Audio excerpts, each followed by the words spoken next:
بخير حبيبة. سلام. شوفي حبيبة، انا راني شفت واحد الفوغ كيما اللي راهو عندك لهنايا، وين كاين غروند بروفوندور ومراه لتحت. توجور حبست نفهم هذيك الفوغ من جاي، وقالوا لي من تركي. انتيا دوك حكيتي لي بلي عندكم لو ميم، اسكو تقدري تحكي لي ليستوار تاعك؟ ليستوار تاعي هذا لو فور بكري كان عندنا dans les années 70 qui j'ai ma belle famille en 77. Je les ai trouvés كان عندهم un très très grand four, c'était des potières وكانوا يخدموا de la poterie.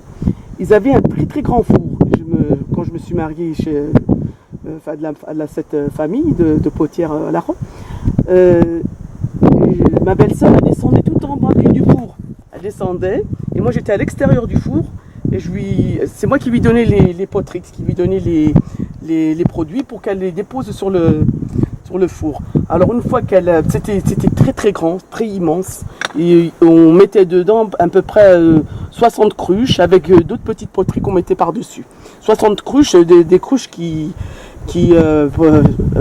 on mettait qui avaient la contenance de au moins 40 litres, c'est ce que je parle là. Et c'était très très grand. Alors on mettait des poteries de toutes sortes. Et alors qu'on voulait la faire sortir, alors elle a déposé ses 60 cruches. Et quand on voulait sortir, il faut que je lui donne sa main pour qu'elle puisse se sortir. Et là, on mettait les cruches, là, les petits poteries qui nous restaient, qui étaient peu petites, qu'on mettait par-dessus. Et voilà. Et là, avec ton association qui s'appelle comment? Torat Bédar. Oui. Maintenant, on travaille, les femmes, il n'y a pas beaucoup de relève. Avant, on était plusieurs en famille, toutes les femmes travaillent et tout ça, et que ça commence à diminuer. On ne trouve pas beaucoup de potières ici à Bédar, mais nous, c'est pour ça qu'on a créé cette association, qu'on a voulu faire cette association pour essayer de préserver ce patrimoine et de préserver c'est parce que cet art vraiment c'est quelque chose qu'on doit conserver pour le patrimoine. Est-ce que راكم تخمموا تعاودوا ديروا un autre four كبير كيما c'est un projet? On espère pas le faire parce que des fois j'ai des grandes pièces à faire cuire et je suis obligée de faire pour faire une fournée, par exemple mettre 2-3 grandes pièces dans un four. Je dois faire une fournée, une deuxième fournée, une troisième fournée, ça c'est très fatigant. Et tu ferais appel à des potiers algériens qui viendraient faire avec toi le grand four? Pourquoi pas. On nous a proposé d'essayer de faire un grand four et tout ça, mais ils n'ont pas encore. Espérons.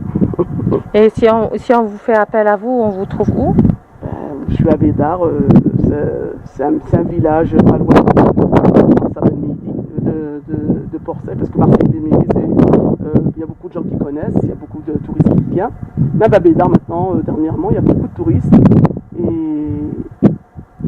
Bédar, la wilaya de Tlemcen, association. Voilà, c'est wilaya de Tlemcen, mais c'est loin de Tlemcen. On fait partie de la wilaya de Tlemcen, mais on est loin de Tlemcen quand même. Voilà, mais Marsa Ben Midi, elle est connue. Quand tu dis Tlemcen, Marsa Ben Midi, elle est connue. Alors, quand tu dis Marsa Ben Midi, c'est pas loin. C'est un village, quand tu demandes Bédar, ils vont te conduire jusqu'à Bédar, il n'y a pas de problème. Merci pour l'histoire, Habiba. En espérant qu'on te reverra avec le grand four. D'accord, merci.